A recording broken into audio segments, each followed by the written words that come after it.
Alright, so it looks like we have 30 minutes to record this, and I have a goal of 25 minutes of meditation. So I'm going to try something that I've never tried before, which is using the wall behind me to support me. Before I take my full seat, I'm going to flex my ankles. So right now, my left ankle is flexed, and my knee is in line with the ankle, and then I flex my right foot and ankle, and keeping it flexed while moving it protects my knee joints. And I'm going to sit in a way that the goal in easy posture and easy pose is to have, or in any meditation posture, is actually to have the hips and knees parallel, or the knees lower than the hips. And so it actually takes a lot of work. You'd be surprised. It looks like nothing's happening when we're sitting here not moving, but we're slowly opening our muscles up. So I have a few little makeshift seats for myself to raise my hips. This I like to use for Vajrasana, which is when I'm kneeling. And then this is this book that I wrapped up with it's a book and some cushions. Nice. I just found something I was looking for. And, which you can tell now I haven't been using these seats, but that's okay. Because partly I don't want to use the seats. Partly my goal is to be able to just not have to have anything to be able to sit. But, so I'll use this one right now for easy pose, because it seems like it's going to lift me the best. But so now again, I'm going to flex my feet. This flexing my ankle and my foot protects the joints. And I'm going to work, see this move. So when I do this is my hips tipping forward. So right now they're not tipped forward, and that's them tipped forward. And that's another thing that I'll be thinking about during the next 25 minutes. As well as a main one is keeping this part of my face relaxed. My tongue, my shoulders.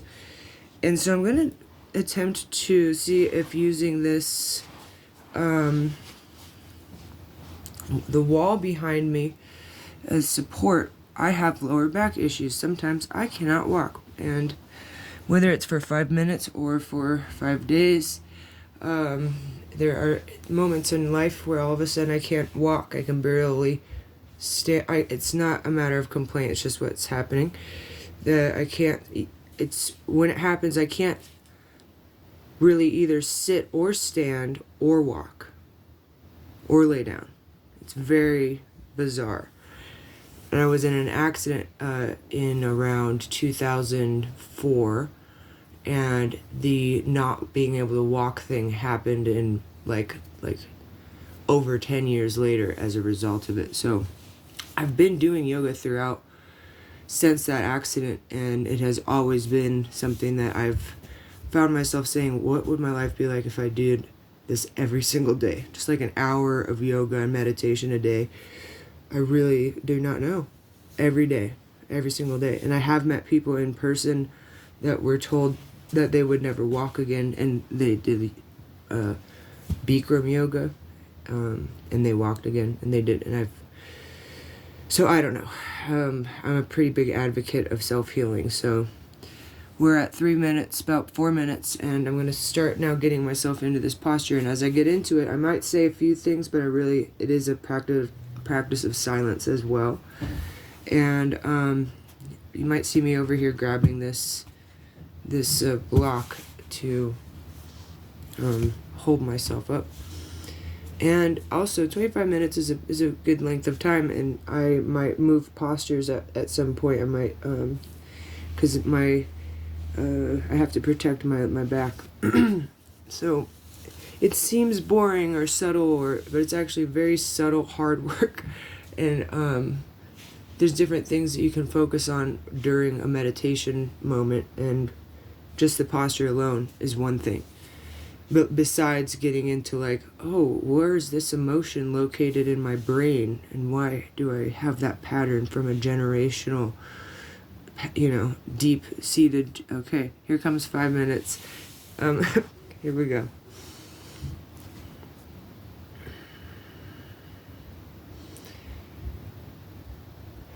So, like I said, the goal is 25 minutes of meditation. And unless the video cuts out or I have to stop, that is what I'm going for. And you're welcome to sit with me throughout that time.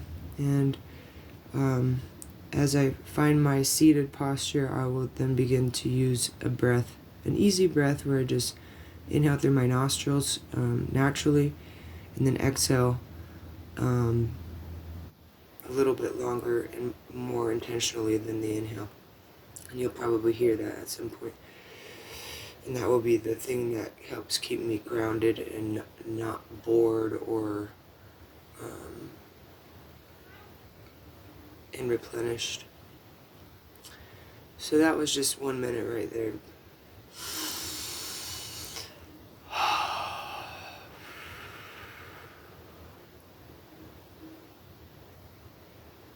And something I've noticed with the gaze is that I can focus more when I gaze out right in front of me. But it also is, if I'm in a depressive state, it makes me feel more depressed. If I bring my gaze up, it helps me keep my back up more straight, but it's also more difficult on my hips because gravity. So you find a point in your gaze, a sweet spot about 3 to 5 feet in front of you, where you can relax yourself, both coming up and coming down.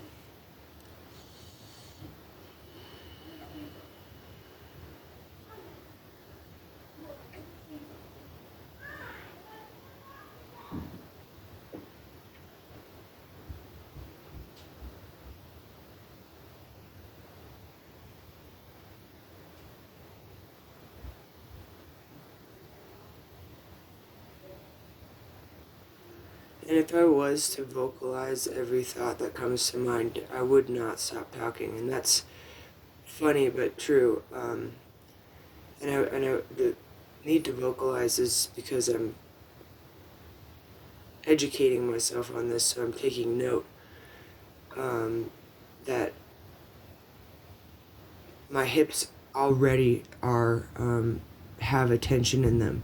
And that's only from sitting for a few moments. And for someone like me, who has a lot of emotion surrounding hip work, it's a fascinating experience sticking with myself throughout it.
keeping my feet flexed, which I just reflexed them, made me instantly feel more stable.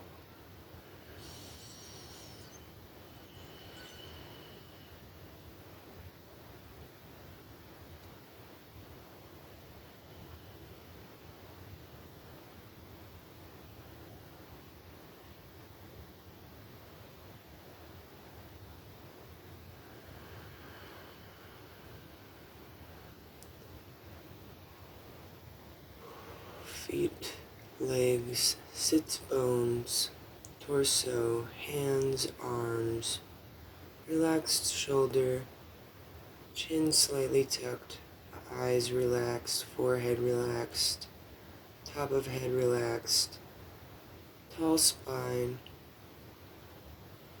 back, inhale, up through the floor, the supportive energy of the earth, and send back into the earth gratitude for its love and support.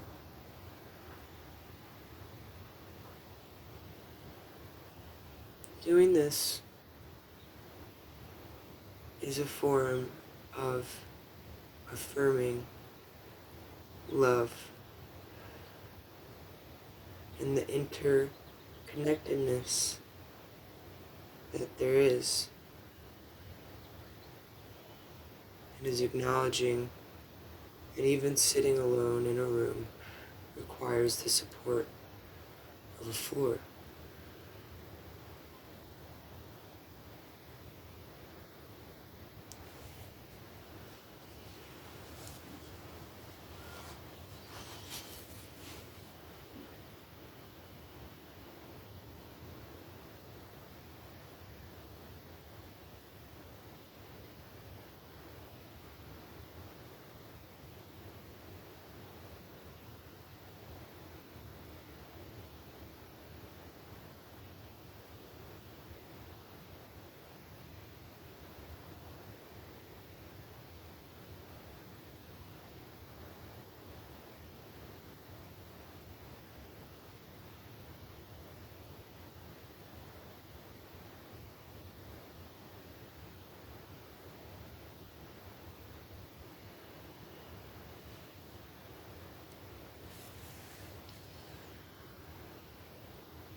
Alright, so we are at about 25 minutes in, and we're going to start to come out of this in the next few minutes at your own pace, and I'll do this at my own pace. You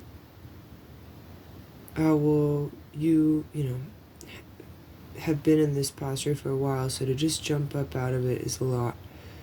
So just wiggle your fingers, wiggle your toes, slowly start to maybe... I really like to rub my hands together and place my hands over my eyes. Even if they've been open or closed, it's really nice transition between the meditative posture and normal posture. And then slowly maybe start to move your head side to side, ear to shoulder, maybe turn your neck in some circles, and just slowly move yourself out of the seated posture. And there are several seated postures to work with, and I learned this semester that there are actually centers. There's a center that exists for people who have had negative experiences with meditation, that have had identity crises, and so I'm just saying that because this practice is not for everybody, and if you at any point feel terribly bad, you should not do it. You should not do it, and you should look more into what that's about. Don't hurt yourself, please. And this has, for me, been a completely organic process, learning about meditation in general. I have been doing meditative practices my whole life for various reasons, in different ways, but never called it meditation or anything of the like.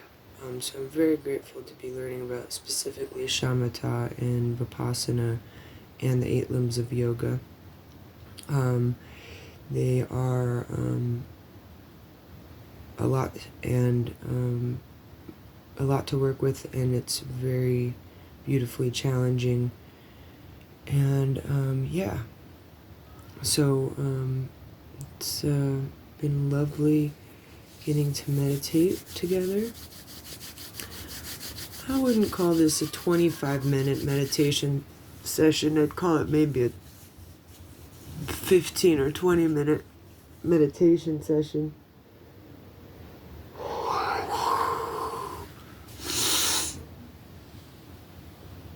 But yeah, you just gotta stretch your limbs. And it doesn't look like much is happening when you're sitting for 20 minutes, but right now, me just moving my arms, I'm getting huge stretches through my limbs, from fingertip, all the way from my fingertip to my inside of my arm to my shoulder, all is getting stretched, and I'm barely moving. So it's not about necessarily moving fast and hard. It's about moving very consciously and intentionally, and really staying with any sensation that you feel without getting judgmental or too worried about it. If it hurts, you back off. If it feels good, lean into it. And this is therapeutic, not therapy. I am not a doctor. I am a student of yoga and meditation and music and other things like that. And so if you have serious health conditions, please consult your doctor, and maybe about incorporating some sort of meditative practice. I am becoming an advocate for it, though, for those who have any kind of ADD diagnosis. I am sure that learning about meditation would be a positive tool to have in their pocket. I thank you for watching this and joining me. Namaste, namaste. God bless you. God loves you. We are so blessed to get to be alive, and make the best of it and be kind to one another.